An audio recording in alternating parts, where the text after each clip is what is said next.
Our guest today is Scott Payton, managing partner of Bowen Craggs in London. Scott's going to teach us everything we need to know about IR web pages. This is one of 5 vid guides I made with Scott on Brock Romanek.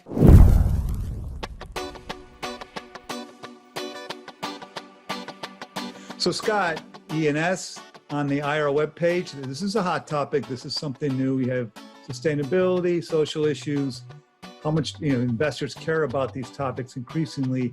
So how do you bake that into an IR web page? Okay, well, I'm going to start off with an example that you can do tomorrow, or you can do this afternoon, you can do tonight. And that's something, step one, nice and easy. And I'm going to go to the French oil company Total for this example. So I'm in the investor relations section now.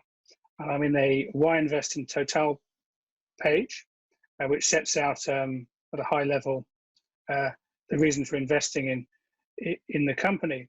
And in related links at the bottom, there is a link to the ESG, environment, social and governance section of the site. So step one is to ensure that if you don't yet have ESG, CSR, rich content in the investor relations section of your site or your IR site, then provide links, prominent cross links to wherever that lives. Related links, promotional panels are a nice, quick and easy way of doing that. I'm going to stay in France and go to Sanofi, the French pharmaceutical company now, to give you another relatively quick and easy thing you can do. And that is to provide an archive that has your financial reports and your CSR reports in one place. I think historically, and it's still the case on many corporate websites, that CSR reports live separately. They live in the sustainability section or our responsibility section. They don't live in the investor relations section. And as mainstream investors and analysts are increasingly factoring non-financial issues into their investment decisions, they're going to be wanting to look at the CSR report. So put it into the reports archive in your investor relations section. Quick and easy to do. Not quick and easy to do, but this is a trend that has grown for at least 10 years in Europe. And I believe is starting to take off in the United States too. And that is producing integrated annual reports that cover financial, social, and environmental performance metrics and issues in an integrated and joined up way. If your company already does that, then you're sitting pretty when it comes to serving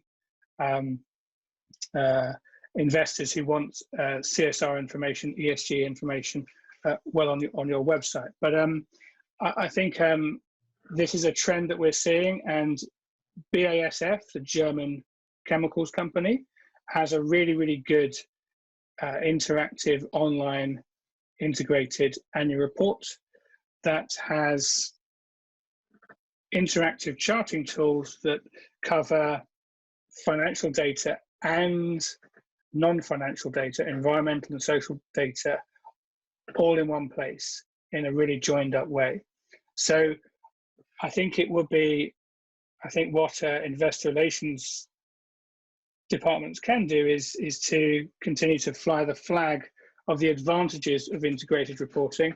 Integrated reporting is a big, massive, separate issue. But when it comes to serving the investment community well online with joined up financial, social, and environmental performance data and qualitative information, then integrated reporting is a very powerful stepping stone along the way.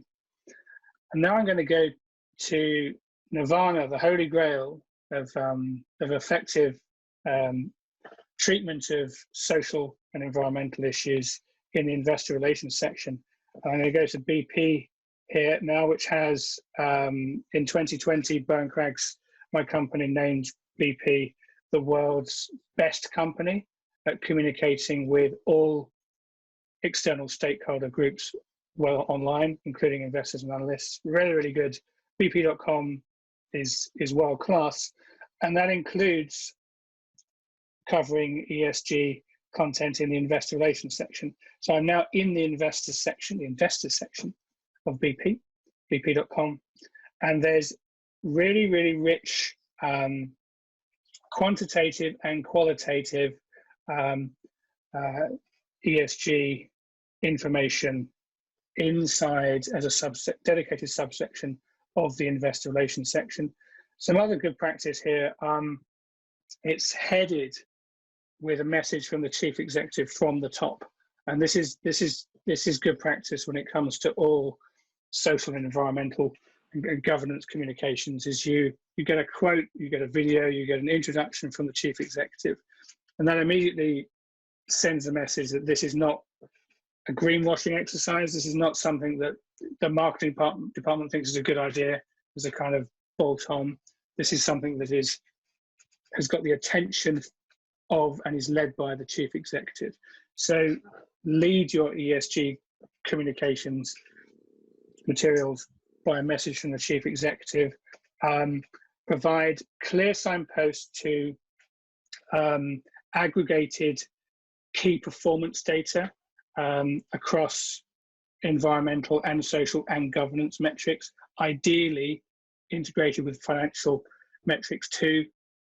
That kind of depends on how far along, as I say, the integrated reporting journey your company is. But do what you can with what you have and aggregate as much of the top level data as you can.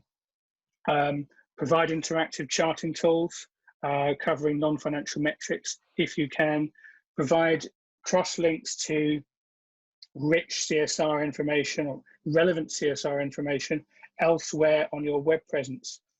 Promote this content in a structured and consistent and frequent way on your social media channels, and start treating it as an integrated part of good investor relations. And I think that's the secret, really. For many, many years, from an investor relations perspective, ESG was a bit of a niche, quite a niche. It was of interest to SRI analysts, SRI funds, not really the mainstream. Then for many years, people said that was changing, but it wasn't. This is a personal opinion. I think a lot of it was continued to be the case that behind closed doors, a lot of mainstream analysts didn't. They said they'd take it seriously, but they kind of weren't.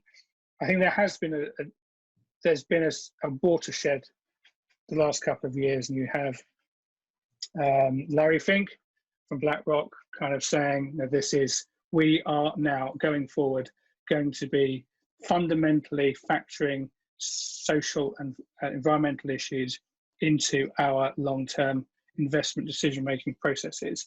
And I think it is now in Bowen Craggs benchmarking, we're always updating our benchmarking methodologies, and until recently, is this kind of rich ESG content in an investor relations section.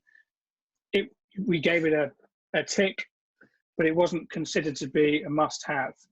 I think in 2021, this kind of rich ESG content